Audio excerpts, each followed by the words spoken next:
place.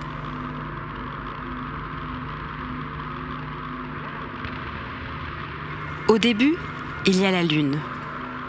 Elle paraît éloignée. Mais si on regarde bien, on aperçoit les cratères de la face visible. On voit leur reflet dans les yeux des rêveurs. La lumière reste imprimée sur les paupières fermées. Elle semble moins distante quand elle est en nous. On devient alors la Lune. On porte toujours les aspérités, la trace indélébile des cratères. Les impacts des diverses collisions n'empêchent en rien la diffusion de la lumière. C'est avec de la distance que l'on s'aperçoit qu'on n'est jamais seul. Mais lorsque les choses s'assombrissent, il est plus difficile d'y voir clair. On reste une partie d'un tout qui, bien qu'impressionnant, nous offre une place nécessaire.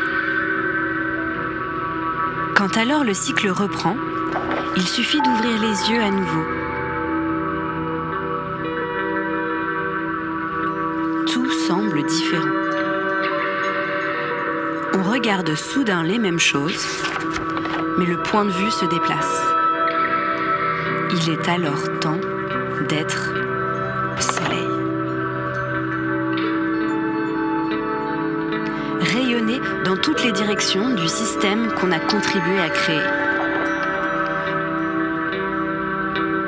Ensuite, on pensera à la Voie lactée. Notre petitesse dans une galaxie parmi les galaxies. Chaque place nécessaire attribuée brille elle-même à sa manière. Les différents systèmes coexistent. Un tout impalpable, inimaginable, dont la fugacité vaut bien d'être admirée. Le temps d'un vœu, conséquence d'une étoile filante. Rien n'est immuable. Tout est en mouvement.